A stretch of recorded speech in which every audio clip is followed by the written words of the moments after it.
मीराचे बरेच गैरसमज झाले होते की अंबिकाने तिला फसवलं किंवा खोटं बोलून तिकडनं इकडे आणलं. मीराच्या बाबतीत सॉफ्ट कॉर्नर नाही. कळलं किती छान बोलतच येत नाही तिला. असं मागून असं राग किंवा असं तिरस्कार असेल आणि आपल्याला कॅमेरा समोर काहीतरी छान छान डिप्लोमॅटिक बोलायचं असेल, काहीही बोलतोय, त्यावर तशी रिॲक्शन होती. हॅलो नमस्कार फ्रेंड्स, मी मज्जाची नीलम तुला जपणार आहे या मालिकेच्या सेटवर आली आणि अंबिका आणि अथर्व माझ्यासोबत. कसे आहात? हाय मज्जाची नीलम, कशी आहेस? मी मस्त आहे, तू कसा आहेस? All good. तू कशी आहेस? मस्त मस्त. तू कशी आहेस? मी खूप छान आहे. पण आता जे मालिकेत बघतोय खरं तर आता ते प्रेक्षकांना खूप आवडते, कारण की आता अंबिकाची बाजू जी आहे ती खूप स्ट्रॉंग होत चालली आहे. तुला हे सगळं आता पॉझिटिव्हली जे सगळं घडतंय आणि मीरा जी तुझी साथ देते त्याबद्दल काय सांगायला आवडेल? आणि तू किती हे एन्जॉय करते सध्या? छान वाटतंय. लोकांपर्यंत अंबिकाची बाजू पोचते आणि लोकांपर्यंत म्हणण्यापेक्षा मीरापर्यंत तिची बाजू पोचतीये. मीराचे बरेच गैरसमज झाले होते की अंबिकाने तिला फसवलं किंवा खोटं बोलून तिकडनं इकडे आणलं. आता तिच्यासमोर सत्य उलगडत चाललंय.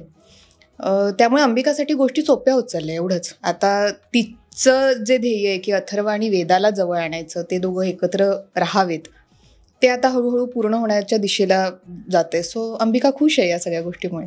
येस, पण आता तेच विचारेल की आता वेदा तुझ्या जवळ यायला लागली आणि वेदा आणि तुझा बॉन्ड जो सगळा चांगला व्हायला लागलाय, त्याबद्दल तुला काय सांगायला आवडेल? हे कॅरेक्टर तुझ्या पद्धतीने किती छान आता खुलत चाललंय. नाही, बॉन्डमध्ये इम्प्रूव्हमेंट सध्या तरी काहीच नाही आहे. पण मोटिव्ह तेच, अथर्वच्या कॅरेक्टरचं मोटिव्ह तेच आहे की अंबिका गेल्यापासून तिच्याशी बोलली नाही आहे वेदाची. आता त्यांचं नातं आधीसारखं व्हावं, तर मध्यंतरी तो प्रयत्न करत होता. पण त्यानंतर एक पॉईंट आला जेव्हा तिथे त्याला काहीच असं होप दिसत नव्हती, कारण की वेदाकडनं काहीच प्रतिसाद येत नव्हता, काहीच ती रेसिप्रोकेट करत नव्हती. त्याने गिवअप केलं होतं. त्या दिशेत प्रयत्न करायचं त्याने सोडून दिलं होतं. फक्त झालं असं की मीराच्या कॅरेक्टरच्या माध्यमातून ती जे काही करत आहे, तिचं वावरणं किंवा ज्या पद्धतीने ती वेदाला हँडल करते, त्यामुळे ॲटलिस्ट मनाने नाही तर वेदा ॲटलिस्ट सेम रूममध्ये असायला तयार असते. म्हणजे अदरवाईज असं असायचं की ज्या रूममध्ये मी आहे त्या रूममध्ये पण ती नसायची. ती मला बघून रागावून निघून जायची वगैरे. तर हळूहळू का होईना त्या गोष्टी होत आहेत, ज्या गोष्टी आधी होत नव्हत्या. तर आता तो खूप लांबचा प्रवास आहे, माइल्स टू गो, पण सुरुवात झाली आहे ॲटलिस्ट ह्या दिशेने. So it's better than nothing असं आहे. पण आता मी बघितलं की अंबिकाला तू खूप मिस करत असताना जेव्हा मीरा हे सगळं करते, तेव्हा मीरा बाबतीत थोडासा तरी सॉफ्ट कॉर्नर हा अथर्वच्या मनात यायला लागलाय. मीराच्या बाबतीत सॉफ्ट कॉर्नर नाही. म्हणजे येस, माणुसकी म्हणून, आणि अथर्व बोलतोय तसं की पत्नी म्हणून, तर ऑब्व्हियसली, कारण की ज्या पद्धतीने त्यांचं लग्न झालं ते ऑलमोस्ट लाईक विश्वासघात आहे. तर त्यामागचं तिचं काही कारण असावं, काही रिझन असो. पण सॉफ्ट कॉर्नर ह्यासाठी कारण की वेदाला घेऊन कदाचित, की वेदाला ती हँडल करते आणि तिच्यामुळे वेदा माझ्या जवळ येईल कदाचित, ॲटलिस्ट यायला लागली आहे. आणि एक माणुसकीच्या लेवलवर जे आहेत सॉफ्ट कॉर्नर फार फार तर तेवढंच आहे. त्या व्यतिरिक्त जे सॉफ्ट कॉर्नर काहीच नाही, असं रोमॅन्टिक वगैरे काहीच नाही. येस, पण आता मला तुला हे विचारायला लागेल, जसं आता तो बोलला की अजून काही नाही, पण आत्ता मालिकेत समज पुढे असं दाखवलंच की ह्या दोघांमध्ये हे दोघं म्हणजे अथर्व आणि मीरा ह्यांचा सॉफ्ट कॉर्नर जे आहे किंवा असं खूप चांगला बॉन्ड झाला आहे आणि ते जर खुलताना दाखवलं तर अंबिकाला काय वाटेल?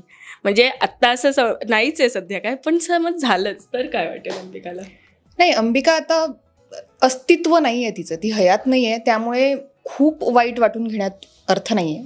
पण अगेन बायको आहे शेवटी ती त्याची, तिचं प्रेम आहे त्याच्यावर, त्यामुळे जरासं कुठेतरी वाईट वाटलं तरी तो एक ॲक्सेप्टन्स आहे अंबिकात की नाही, आता मी नाहीच आहे या जगात, तर त्याने कुठेतरी कधीतरी पुढे जायलाच हवं. मायासोबत लग्न होऊन तिच्यासोबत संसार करताना वेदाच्या जीवाला धोका असण्यापेक्षा मीरासोबत संसार झाला आहे. मीरा चांगली मुलगी आहे, माझी बहीण आहे आणि ती वेदाचं सगळं चांगलं करते हे बघून अंबिकाला आनंद आहे. त्यामुळे तिला जरा जरी एक खंत असली तरी तिला वाईट वाटणार नाही किंवा जेलेसी हा फॅक्टर नसेल. हो, पण आता मीरा सगळ्यांचं सत्य एक एक उलगडताना दिसते, सगळ्यांसमोर आणते.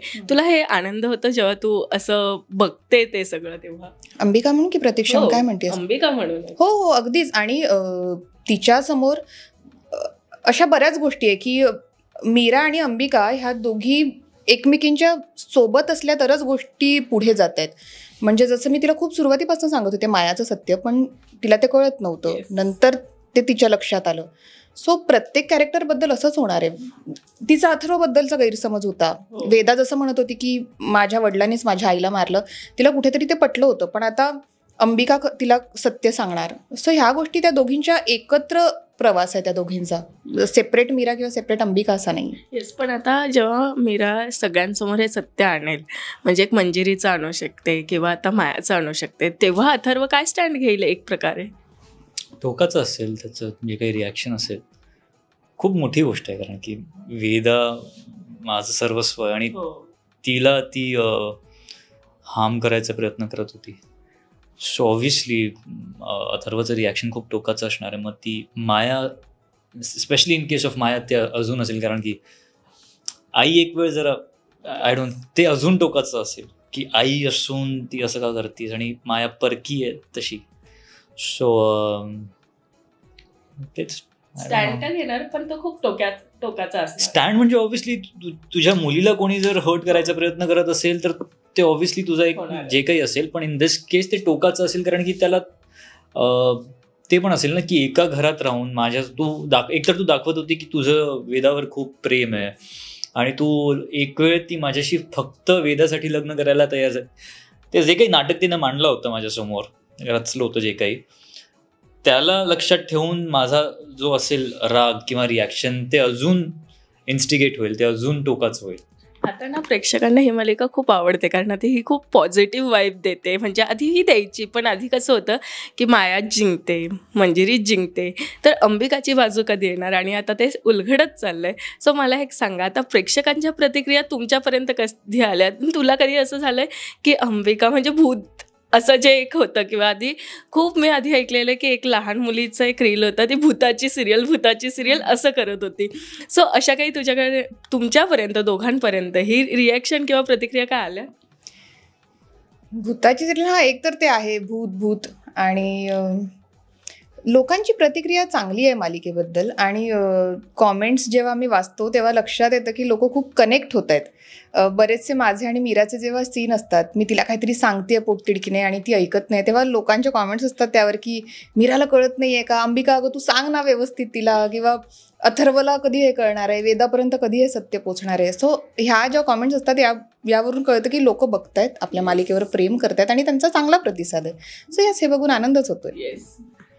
भूत हे जे USP ते आहेच, ते एक रिलेटिबिलिटी फॅक्टर, किंवा भूत म्हटल्यावर तुम्ही त्या शब्दाने रिलेट करतायत त्या शोशी. किंवा वेदा पण खूप आहे, म्हणजे वेदाची सिरियल.